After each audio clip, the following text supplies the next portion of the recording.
A very good morning, Zimbabwe, and we continue to take a look on what's happening in the nation of Zimbabwe. Team Chiwenga, led by Jelas Mawarire, they've actually challenged Emerson Mnangagwa to bring the referendum. You know, this issue is the issue which is being discussed left, right, and center. Everyone in Zimbabwe is literally talking about this issue of 2030. Is Mnangagwa going to bring a third term, or he is going to bring a term extension? With some people believing that if Mnangagwa brings in the term extension, he will not need a referendum. Others believe that he will need that referendum so badly. And also, we have seen him being challenged. Tim Kasukwere, they have actually issued more threats to say, we dare Emerson to try it, and we will show him who we are. Jelas says if this argument for presidential term extension to 2030 is that people want him to stay, let's just go for a referendum. The people, an overwhelming 99.9% will vote against ED's continued presidency. Charo kukanzi iye zvino ndiani anoda kuti ED angari president beyond February 2025. Hapana anoda. Kana ane nharo ngaaite referendum izvo zvimuone pasine 2030. So this is what is happening, and it's very, very strange. So I always say it's difficult to stop Emerson when you are part and parcel of the problem. Very, very difficult. Tim Chiwenga, Tim Kasukwere, these are people who are part and parcel of this problem which we have had, a prolonged problem which we have had right here in the nation of Zimbabwe. And Tim Kasukwere cannot bank on the fights between Emerson and Chiwenga to outmaneuver the two gentlemen. They can't bank on it.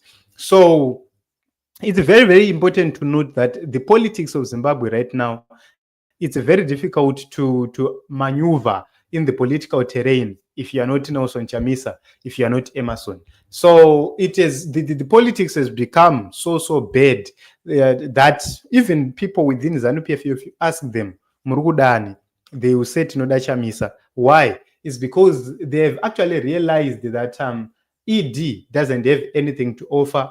Likewise, Chiwenga doesn't have anything to offer. Likewise, Kasukwere and these people, they have nothing to offer to the people of Zimbabwe. They ran away from Zimbabwe since 2017. They're in exile, and they are continuously making noise from there while Zimbabwe is burning. They couldn't even confront Emerson during the 2023 elections, but they're on the forefront to run or have blame games. But the only chance of survival for those within G40 is if they manage to strike a deal, probably with Chamisa. I'm not saying they will. I say if they manage to strike a deal, that will be the only way they will be able to come as an opposition. But if they want to leave, they will not come as opposition as ZANU-PF. No, they will have to form another opposition. The biggest problem is that Stevia is relying on ZANU-PF structures and has refused to relinquish his ZANU-PF membership or post. He remains a ZANU-PF member, he remains one of their own, and that is the biggest problem. The people of Zimbabwe have actually rejected ZANU-PF in its entirety. So it's no longer an issue of Emerson Mnangagwa going. It's now an issue of saying the whole system must go.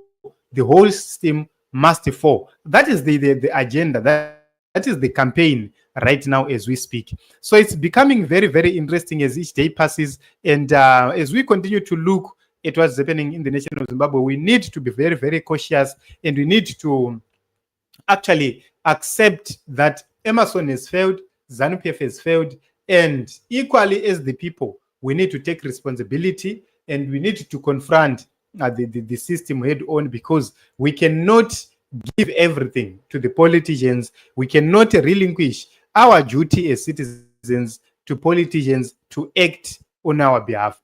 So it's becoming more interesting as each day passes, but the truth of the matter is that there is general consensus that Emerson has failed, but equally there is consensus that Tim Chiwenga has failed again, and it can't be a reliable solution to our problems. He has been there. They have been there. From the 19th up to February, Chiwenga will be in charge.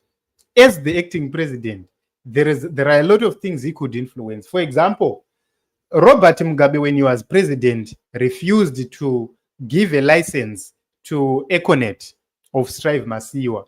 But when Joshua Ngomo got a chance to be an acting president, he used that opportunity to grant a license to Sevia Kasukwere, to Strive Masiwa. It happened.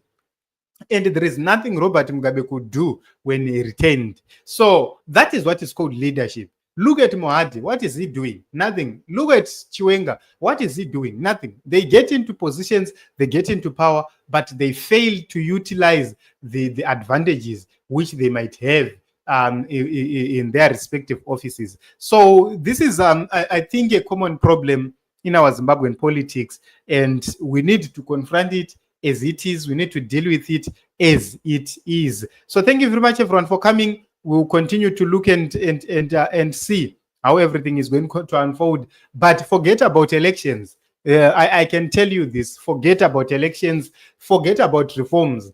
We need to force ZANU-PF out. We cannot continue to fight for reforms. For how long are we going to fight for reforms? And how do we trust that even if reforms come, we will win that election? We can't do that. We have to find an alternative method and an alternative way to make sure that we bring, justice to Zimbabwe. We bring change to the nation of Zimbabwe. It's no longer about elections. It's no longer about reforms. It's about bringing change. We have won elections several times. Since 2008, the opposition has never lost an election. So why should we talk about reforms? Reforms to do what? Because the same people who are going to announce these election results will announce what is in their heads. The military has declared that elections will not bring change in Zimbabwe. That is the declaration which was made by the military.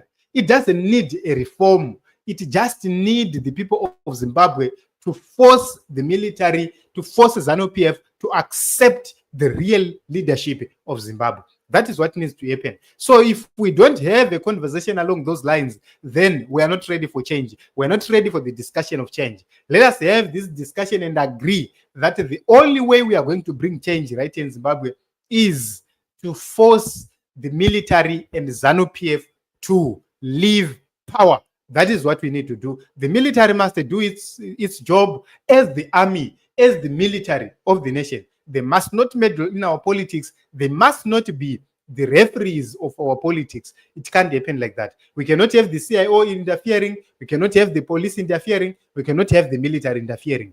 We need elections to happen in a different way. But we cannot talk of elections right now.